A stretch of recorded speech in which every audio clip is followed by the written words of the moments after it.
আমি তনুশ্রী চলে এসেছি একটা নতুন ভিডিও নিয়ে। আর আজকে যাকে নিয়ে কথা বলতে এসেছি সে হচ্ছে আমাদের ওয়াইটি বিনোদনের কালকে একটা ভিডিও দেখলাম, যথারীতি বিনোদন ঠিক আসল ট্র্যাকে, ও যে ট্র্যাকটা ছিল সেই ট্র্যাকে ফিরে এসছে। আবার সেই আমাদের নাম কি বলে আমাদের চীনাকে নিয়ে ওর অসভ্যতামি স্টার্ট হয়ে গেছে। কারণ এটা ছাড়া ওর কিছু করার নেই, ওকে এইটাই করতে হবে। যদি এটা না করে ওর মানে বিপদ আছে। কালকে তোমরা একটা ভিডিও ওর দেখলে, কি ভিডিওতে ও ক্লিয়ার করতে আসলো যে আমাদের মনু সোনার সঙ্গে ঝিঙ্কু মামুনির যখন একটা মানে ফাইট হচ্ছিল আর কি, হ্যাঁ, হাতাহাতি পাতাপাতি হচ্ছিল, সেই সময় একটা ম্যাডামের কথা সেই সময় শোনা গেছিল আমাদের ঝিঙ্কু মামুনির ব্যাপারে। ঝিঙ্কু মামুনি বলেছিল, যা বলার ম্যাডামকে বল, হ্যাঁ, ম্যাডামকে বল বা ম্যাডামকে জিজ্ঞাসা কর বা ম্যাডামের কাছ থেকে জেনে নে। তো এই যে ম্যাডাম, এটা নিয়ে সেই সময় পুরো ওয়াইটি জুড়ে একটা কিন্তু প্রশ্নবোধক চিহ্ন প্রত্যেকের মাইন্ডে ঘোরাঘুরি করছিল, ইনি কে, এই ম্যাডামটা কে, প্রত্যেকের মাথায় ঘুরছিল এই প্রশ্নটা, কে এই ম্যাডাম, কেন হঠাৎ এই ম্যাডামের আগমন, বা হঠাৎ করে এদের মাঝখানে এই ম্যাডামের কি কাজ, কি, এটা নিয়ে প্রত্যেকের মাথায় কিন্তু একটা প্রশ্ন আসছিল। এবং সেই প্রশ্নটাই কালকে আমাদের বিনোদন ক্লিয়ার করলো যে এই ম্যাডাম, যেই ম্যাডাম ভিউয়ার্সরা ভাবছিল বা কিছু কিছু সমালোচকও ভাবছিল যে এই ম্যাডাম সেই ম্যাডাম, এ ম্যাডাম সে ম্যাডাম নয় কো, কারণ আমাদের এই যে মনু সোনা মানে বলেছে যে এ ম্যাডাম সে ম্যাডাম নয়, এ ম্যাডাম মানে আমাদের বিনোদন বলছে এ ম্যাডাম সে ম্যাডাম নয়, এই ম্যাডাম হচ্ছেন আরেকজন যোগা টিচার। মানে মিডিলে আরো ঘাপলা, দিন যাচ্ছে ঘাপলার পর ঘাপলা বেরোচ্ছে, মানে কিছুটা ঘাপলা মানে তৈরি করা হচ্ছে ভিউয়ার্সদের কনফিউশন করার জন্য, কিছুটা ঘাপলা ভিউয়ার্সদেরকে কনফিউজ করার জন্য ঘাপলা করা হচ্ছে। এ ম্যাডাম সে ম্যাডাম নয় কো, এ ম্যাডাম আরেক ম্যাডাম, সে হচ্ছে যোগা টিচার। একটা যোগা টিচারের সঙ্গে আরেকজন যোগা টিচার মাঝখানে ঢুকলো এবং সেখানে এই যোগা টিচারের সঙ্গে ওই যোগা টিচার মানে যিনি যোগাযোগ করিয়ে দিয়েছিলেন মিডিলে, আমাদের খোকা আর ঝিঙ্কু মামুনির মাঝখানে যে মেলবন্ধনটা ঘটিয়েছেন, মিডিল ম্যান হিসেবে যিনি ছিলেন, তিনি আরেকজন যোগা টিচার এবং তিনিও একজন যোগা টিচারের সাথে আবার বিউটিশিয়ানও তিনি যোগাযোগ করিয়েছেন এই ঝিঙ্কুর সাথে আমাদের খোকার। তাহলে তিনি ব্যাপারটা জানেন। তার মানে বুঝতে পারলে তোমরা যে তোমরা যারা ভিউয়ার্সরা এই যে এতদিন ধরে কে ম্যাডাম মনুর কাছে গিয়ে প্রশ্ন করছিল, বলুন আপনি কে ম্যাডামটাকে, আজকের দিনে কিন্তু দায়িত্ব নিয়ে বিনোদন সেই কনফিউশন দূর করে দিল। আশা করি কারো মাথায় আর কোনো কনফিউশন নেই। এবার চলে আসি, আমাদের বিনোদন চলে আসলো যে ওর নাম কি বলে, এই যে পরিস্থিতিটা ক্রিয়েট হয়েছে, এই পরিস্থিতির মধ্যে আমাদের ঝিঙ্কু কবে বিয়ে করেছে, কত সালে বিয়ে করেছে, কত সালে বাচ্চা হয়েছে, কবে ডিভোর্স হয়েছে, তারপরে কয়টা রিলেশনে আমাদের ঝিঙ্কু মামুনি ছিল, তারপরে সেই রিলেশন থেকে কার সঙ্গে কাট আপ হয়েছে, কবে আমাদের মনু সোনার সঙ্গে সম্পর্ক হয়েছে, কবে দেখা হয়েছে, দেখার পরে কবার কি বলবো নাম কি বলে সহবাস করেছে, কবার মেয়েকে, কত মাস বয়সে মেয়ে এসেছিল এবং সেই মেয়েকে ঝিঙ্কু মামুনি কবার তার কাছে রেখেছিল, সেই মেয়ে থাকা অবস্থায় কতবার ঝিঙ্কু মামুনি মনু সোনার সঙ্গে খাটের নিচে ঢুকেছিল, সমস্ত তথ্য কে বলছেন, আমাদের বিনোদন বলছেন। তার মানে এটা থেকে ক্লিয়ার যে বিনোদনের সঙ্গে আমাদের এই মনু সোনার সুন্দরভাবে যোগাযোগ রয়েছে এবং মনু সোনা সমস্ত খবরাখবর এই বিনোদনকে দিচ্ছে এবং সেই খবরাখবর নিয়ে আমাদের বিনোদন এখানে সিআইডি গিরিটা ফলাচ্ছে। তা বলছি ভাই, সিআইডি গিরি চীনার দিকে ফলাতে খুব মজা লাগে, তাই না? কেউ কিচ্ছু বলার নেই। চীনাকে নিয়ে যারা পজিটিভ ভিডিও করে তারা না সিআইডি গিরি করে, না কারো পেছনে কাঠি করে, না কারো পার্সোনাল তথ্য তুলে নিয়ে আসে। সেই জায়গায় সিআইডি গিরিটা চীনার ক্ষেত্রে করাটা খুব সহজ হয়ে গেছে, খুব সহজ হয়ে গেছে। অথচ পুরো ভিডিওটার মধ্যে ইনিয়ে বিনিয়ে একই কথা বললি, ভাইয়ের বাবা মার বয়স হয়েছে, আমাদের ভাইয়ের এখন একটা হেল্পিং হ্যান্ড দরকার, কিন্তু ভাই যেন কোনো উল্টাপাল্টা কোনো কিছুর মধ্যে না জড়ায়, ভাই যেন কোনো উল্টাপাল্টা কিছু সিদ্ধান্ত না নেয়, ভাই যেন এটা না করে, ভাই যেন ওটা না করে। আমার বক্তব্য, তুই কে, কোন হরিদাস পাল? তুই কোন হরিদাস পাল যে ভাই কি করবে, কার সাথে মিশবে, কতদিন মিশবে, তাকে জীবন সঙ্গী করবে না, হ্যাঁ তুই সমস্ত সিদ্ধান্ত নিবি?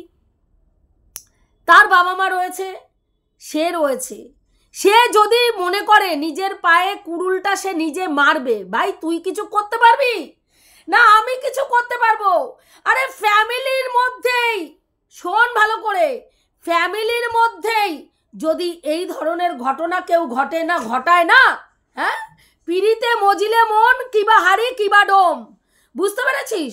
তো পিড়িতে যদি মজে মন, কে ভাই, কে বোন, কে বন্ধু, কে বান্ধব, মানুষ সব ভুলে যায়। সেখানে যতই তুই ওই যে শুভবুদ্ধি ঢালছিস না মাথার মধ্যে, ভাই এটা করো না, ভাই ওটা করো না, ভাই তুমি দাড়ি কাটছো না কেন, ভাই তুমি এই করছো না কেন। অনেক ভিউয়ার্স তো দেখছি আবার ওখানে লিখেও আসছে, দাড়ি যখন শীতের জন্য কাটছো না তাহলে চুলও রেখে দাও, দাড়ির সঙ্গে চুলও রেখে দাও, হ্যাঁ চুল রেখে একেবারে সাধু টাধু হয়ে যাও। কারণ ভাই কিন্তু কালকে আমাদের, ওর নাম কি বলে, আমাদের খোকা কিন্তু কালকে বলেছে সৎসঙ্গে স্বর্গবাস আর অসৎসঙ্গে সর্বনাশ। তা অসৎসঙ্গটা এতদিনও মানে আমার বক্তব্য হচ্ছে অসৎসঙ্গটা কি বুঝতে পেরেছে, কোনটা সৎসঙ্গ কোনটা অসৎসঙ্গ, সেই ধারণাটা কি ভাইয়ের আছে? আরে তোকে বলছি আগে ভাইকে সেই গানটা দে, কোনটা সৎসঙ্গ আর কোনটা অসৎসঙ্গ সেটা বোঝা, সেটা না বুঝিয়ে তুই বসে গেছিস সেই চীনার পিন্ডি চটকাতে। চীনা কেন ওইখানে সেলিব্রেশন করতে গেল, চীনাকে নিমন্ত্রণ করে নিয়ে গেল সেবক দাদা, তার মানেই ওখানে সেলিব্রেশন, তার মানেই ওখানে গটাল সেট আপ, তার মানেই ওখানে আবার ঘাপলাবাজি, আবার কোনো চক্রান্ত, আবার কোনো ষড়যন্ত্র। ভাই এরকম বহু ওর নাম কি বলে পিকনিক বল, তারপরে ওর নাম কি বলে ওই ঘাপলাবাজি বল, বহু ডেটিং সেটিং বল, বহু গটআপ সেট আপ বল, বহুবার হয়েছে। ওই বাড়িতে তোর ভাইয়ের বাড়িতে, হ্যাঁ দলে দলে লোক গেছে, দলে দলে যারা উলঙ্গ করে চীনাকে ওয়াইটির মার্কেটে বিক্রি করছিল তারা দলে দলে গেছে, তাদেরকে পাত পেরে খাওয়ানো হয়েছে, সেখানে আলোচনা হয়েছে, হ্যাঁ তারপরে ওর নাম কি বলে এই যে হোয়াটসঅ্যাপ গ্রুপ, অমুক গ্রুপ তমুক গ্রুপ, কত গ্রুপ সামনে চলে এসেছিল। হ্যাঁ সেগুলো কিসের জন্য? গটআপ সেট আপ করার জন্য তো, গটআপ সেট আপ করার জন্য তো। তখন সেগুলো চক্রান্ত মনে হয়নি রে? কিরে তখন সেগুলো চক্রান্ত মনে হয়নি? হবে না তো, চোখের ঠুলি পরে বসে থাকলে কারো চক্রান্ত মনে হয় না।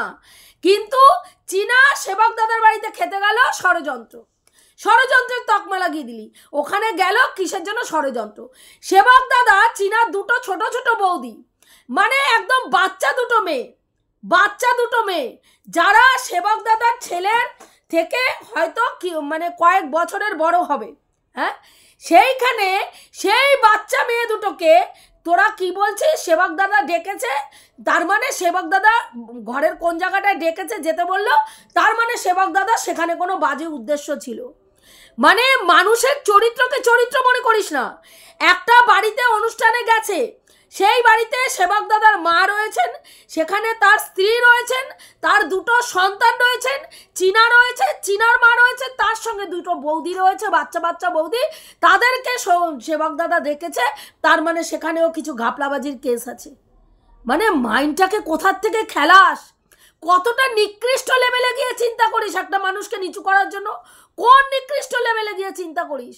বিবেক টিবেক জাগ্রত হয় না, না রে, জাগ্রত হয় না।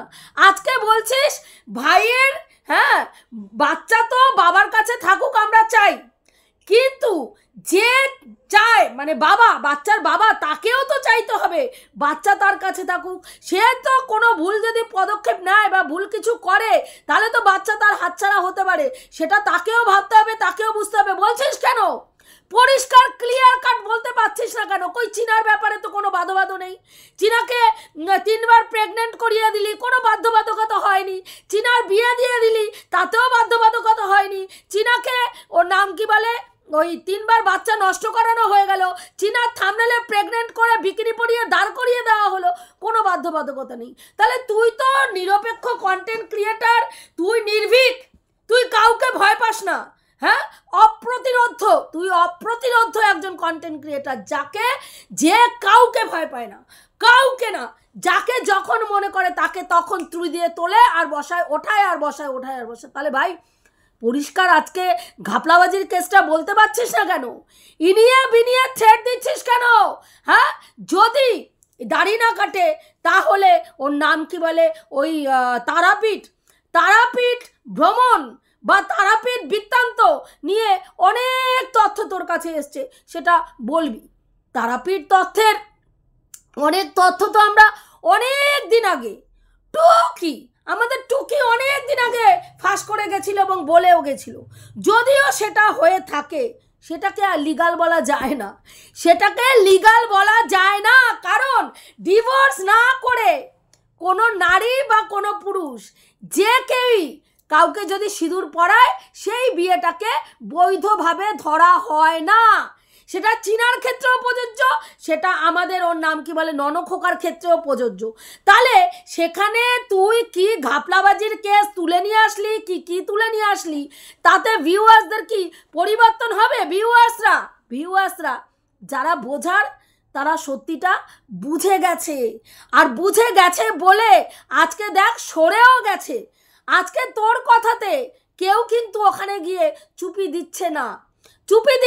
যে বাড়িতে দেখ বয়স্ক দুটো মানুষ, যাদের বাড়ির গাছ, যেই গাছের ছত্রছায়ায় তুই থাকবি, সেই গাছটা যদি ঠিকঠাক না হয় তোকে ছায়া দেওয়ার মতন, তাহলে সেই গাছের বীজ বা ফল, কখনো মিষ্টি গাছের ফল মিষ্টি হয়, টক গাছের ফল কখনো মিষ্টি হয় দেখেছিস? হয় না। যে গাছ যেমন পারবারিশ, যেমন বীজের গুণ থাকবে, গুণাবলী যেটা থাকবে, সেটাই কিন্তু তার সন্তানরা বহন করে নিয়ে যায়। আজকে এই যে ননখোকার এই যে পরিণতি বা এই যে ননখোকার পরিস্থিতি, এমন মানুষ তৈরি কেন হয়েছে জানিস? আজকে তার বাবা মার ক্ষেত্রে, বাবাকে দেখ পুরো ভিটে একটা ব্লগিং চ্যানেল খুলেছে, যেখানে তারা তাদের কাজ দিয়েই ভিউজ টানতে পারছে, যেখানে ভিউয়ার্সরা তাদের কাজ দেখে তাদেরকে ভালোবাসছে, তাদেরকে ভিউজ দিচ্ছে। সেখানেও তাকে, এই বয়স্ক লোকটাকে কবিতার নাম করে সমালোচনা ঢোকাতে হচ্ছে। প্রত্যেকটা কবিতার লাইনে খোঁচা মেরে তিনি মানে ওর নাম কি বলে, চীনাকে উদ্দেশ্য করে খোঁচা মেরে যাচ্ছেন। ভাবতে পারিস, চীনাকে দেখেছিস আজকে পর্যন্ত একটা না দুটো ভিডিও ছাড়া একটা কথা তার শ্বশুর, তার শাশুড়ি, তার হাজব্যান্ডকে নিয়ে বলতে দেখেছিস? দেখিসনি। এটা হচ্ছে প্রকৃত শিক্ষা, এটা হচ্ছে সংস্কার, বুঝেছিস? তারপরেও আজকে তোর ভাইকে তোর থ্রেট দিতে ইনিয়ে বিনিয়ে কার সাথে ঝিঙ্কুর রিলেশন আছে, যেখানেই রিলেশন আছে ভালো আছে, একেবারে সেই রকম ঘরেই আছে, বোঝা যাচ্ছে তো ভাই। যেখানে ও আসন করছে তার ব্যাকগ্রাউন্ডটা দেখলে বোঝা যাচ্ছে, যেমন ওয়ার্ড্রপ তার দেয়ালের সঙ্গে সেট করা, তার মতনই খাট, সেম খাট। তোমরা দেখেছো যে এর মধ্যে ও একটা নিচে বসে আসন করছিল, সেখানে দেখা যাচ্ছিল খাটের অংশটা সেম খাট, সেমই কালারের ডিজাইনের খাট ওখানে করা রয়েছে, তাহলে সে যে ভালো কোনো ঘরে রয়েছে এটা তো বোঝা যাচ্ছে। তারপরে সে রান্নাঘর দেখালো, সেটাও মোটামুটি যথেষ্ট সুন্দর দেখে মনে হলো, কিন্তু তারপরেও তুই নিরপেক্ষ একজন কন্টেন্ট ক্রিয়েটার হয়ে পরিষ্কার পরিচ্ছন্ন কিছু বলতে পারছিস না কেন বলতে পারছিস না? কেন তোকে ইনিয়ে বিনিয়ে বলতে হচ্ছে? কারণ ভয়টা এবার তুইও পেয়েছিস। জানিস তো একটা কথা আছে, নরম মাটিতে না সবার আঁচড়াতে খুব ভালো লাগে, বুঝলি? একেবারে মজলিস করে আঁচড়ে কামড়ে খেতে মজাই মজা। কিন্তু হ্যাঁ, শক্ত মাটিতে আঁচড় কাটতে, দাগ কাটতে ভীষণ কষ্ট, সেটা সবাই পারে না। আজকে তুই বলছিস আমাদের সেবক দাদা নিজের গাড়ি নেই, তাতে কি আসলো গেল বলতো? উনি ভাড়া গাড়িতে চড়েন, কিন্তু ওনার নিজের গাড়ি নেই। ওনার নিজের গাড়ি থাকলেও কিছু ব্যাপার ছিল না, ওনার ভাড়া গাড়ি থাকলেও কিছু ব্যাপার না। যারা গাড়ি কেনে তারা কি বিশাল কিছু ছিঁড়ে ফেলে নাকি? তোর বক্তব্য অনুযায়ী তারা বিশাল কিছু ছিঁড়ে ফেলে? বর্তমান যুগে একটা গাড়ি পোষা মানে হাতি পোষার সমান। তার যে কত খরচা আর তার যে কত সমস্যা কোনো ঠিক নেই। রাস্তায় সুস্থ সুন্দর গাড়ি বেরোলো, ফটাস করে রাস্তার মধ্যে একটা কোথাও কে এসে ধাক্কা মেরে লুকিং গ্লাস ভেঙে দিয়ে চলে গেল। কেউ আসলো পেছন থেকে একটা ধাক্কা মেরে গাড়ি ড্যামেজ করে দিয়ে চলে গেল। নাও এবার শোরুমে ছোট। যাদের গাড়ি আছে তারা জানে যে গাড়ি থাকলে তার কি জ্বালা। গাড়ি চড়ে ঘুরতে যেরকম মানে ভীষণ ফুরফুরে মেজাজ লাগে, আবার সেই গাড়ির পেছনে খরচা করতে গেলে পেছন ফেটে হাতে চলে আসে। বুঝতে পেরেছিস? তা উনি যদি গাড়ি না কেনে ভাড়া গাড়িতে চড়ে, তাতে কি বোঝায়? ওনার গাড়ি কেনার সামর্থ্য নেই, বা উনি সেই রকম এলিজিবল না গাড়ি কেনার জন্য, না ওনার যোগ্যতাহীনতা প্রমাণ হয়। গাড়িটা যদি না কেনে উনি, ওনার যোগ্যতাহীনতা প্রমাণ হয় যে ওনার যোগ্যতা নেই একটা গাড়ি চড়ার বা গাড়ি কেনার। এইভাবে কারো যোগ্যতা বিচার হয় না। বুঝতে পেরেছিস? আর এইরকম প্লটিংয়ের কথা যদি বলিস, এইরকম বহুবার হয়েছে। আমার মতে তুই দেখ, আজকের ডেটে সেম যেই জিনিসটা নিয়ে মুখ খোলা শুরু করেছিলিস, সেখানে এমন ক্যাত লাথি খেয়েছিস, হ্যাঁ, সেখানে দেখ মুখ বন্ধ করে তোরা প্রত্যেকটা লাইন দিয়ে আবার বসে একদম গোল হয়ে বসে আবার শুরু করে দিয়েছিস চীনাকে নিয়ে নোংরা থেকে নোংরা কথা বলার। হ্যাঁ রে, লজ্জা শরম বলে কোনো বস্তু আছে? চীনা তো তোদের ভিডিও দেখেও না, তোদের নিয়ে কোনো মন্তব্যও পেশ করে না। এই যে প্রতিদিন হ্যাঁ যার পক্ষ নিয়ে চীনাকে নোংরা কথা বলছিস, ভাই সে হেগে মুতে দাঁড়িয়ে আছে, নিজের নিজের মুখে লেপে দাঁড়িয়ে আছে। ভাই দুর্গন্ধে আশেপাশে লোক টিকতে পারছে না। আগে তাকে স্নান করিয়ে, হ্যাঁ, ক্লিন টেপ করিয়ে পরিষ্কার পরিচ্ছন্ন করে সেন্ট ফেন দিয়ে আগে লোক সমাজে দাঁড় করানোর পরিস্থিতি কর, তারপরে চীনাকে নিয়ে বিশ্লেষণ করবি। চীনা কেন তার বাড়িতে হ্যাঁ তিনতলা, মানে বাড়িতে কেন তিনতলা করে থাকলো না? তোকে কৈফিয়ত দেবে?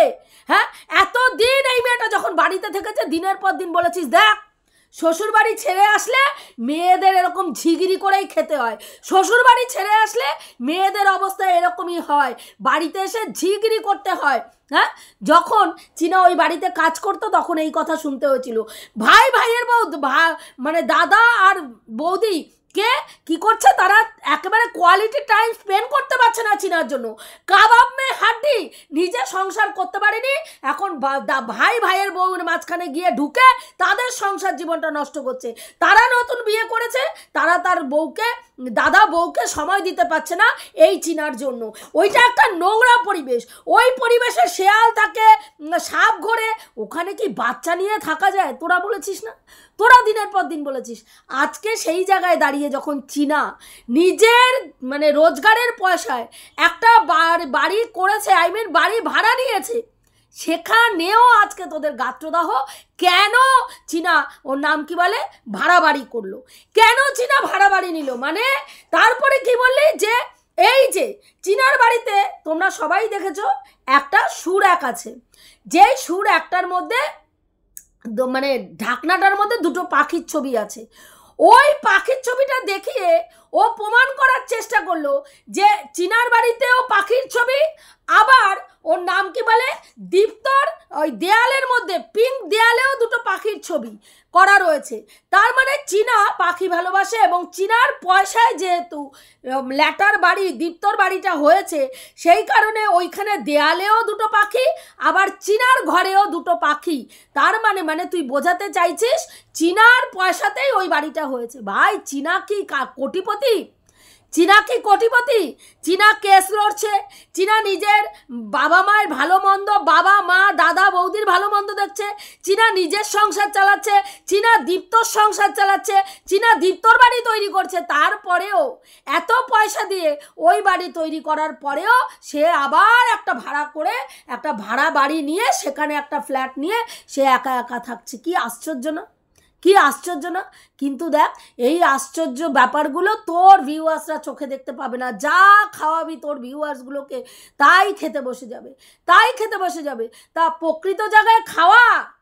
অনেক তথ্য তো চীনার ব্যাপারে তুলে এনেছিলিস, এখন তথ্য তুলে সেগুলোকে উগড়াতে পারছিস না? পারবি না।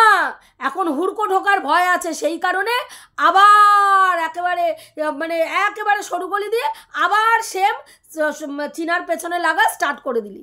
এই জন্যই বলে স্বভাব যায় না মরলে, আর খাইসলত যায় না ধুইলে, বুঝলি? তা যার যেরকম স্বভাব সে সেরকম স্বভাব সিদ্ধ কাজই করবে। তুই ওই যে বড় বড় লেকচার, বড় বড় বুকনিগুলো না, ওগুলো দিস না। বুঝতে পারলি? নিরপেক্ষতার ঝান্ডা, অমুকের ঝান্ডা, তমুকের ঝান্ডা, ওইসব দিস না। হ্যাঁ, প্রতিবাদ যদি করার প্রতিবাদী যদি মানুষ হবি, তাহলে যেখানে অন্যায় দেখবি সেখানে প্রতিবাদ করবি। কারো ক্ষেত্রে একেবারে যেটা দেখবি না সেটাও প্রমাণ করবি, কারো ক্ষেত্রে যেটা দেখবি সেটা ঢাইকা নিজের মতন করা, হ্যাঁ, একদম বক্তব্য পেশ করবি, যাতে আর কি আমারে কেউ কোনো কিছু করতে না পারে বা আমারে কোনো কিছু। চীনার ক্ষেত্রে তো এইসব ভাবিস নাই, কে কিছু করতে পারে, কে হুড়কো গুজতে পারে ভাবিস নাই। কারণ চীনার ক্ষেত্রে নরম মাটি ছিল, এখন আর যেই মাটি চাইছিস সেই মাটিতে নিজের মতন করে আঁচড় কাটতে পারছিস না। তোদের জন্য এইটাই ঠিক আছে। তোরা হচ্ছিস হ্যাঁ শক্তের ভক্ত আর নরমের জম বলে না, হ্যাঁ, সেই রকম অবস্থা। তোরা এইটাই ডিজার্ভ করিস। দিনের পর দিন চীনার ক্ষেত্রে খুব সহজে অনেক কথা বলে দিয়েছিস। দেখ, আর আজকে আর বলতে পারছিস না, আজকে ভাইয়ের ক্ষেত্রে বলতে পারছিস না। কার সাথে কি আছে, কোথায় আছে, কোন বাড়িতে ঢুকে আছে, যার জীবনে আছে তার না জানি কি ক্ষতি করবে বলতে পারছিস না। কার জীবনে আছে সেটা বলতে পারছিস না। হ্যাঁ, অনেক কিছু হজম করতে হচ্ছে, তো হজম করে প্রতিবাদ হয় না, বুঝতে পারলি? নিজের প্রতিবাদী চরিত্র আর বলবি না। এটুকুই বলার ছিল বন্ধুরা। আমি যে কথাগুলো বললাম ঠিক বললাম না ভুল বললাম অতি অবশ্যই কমেন্ট করে জানিও। কাল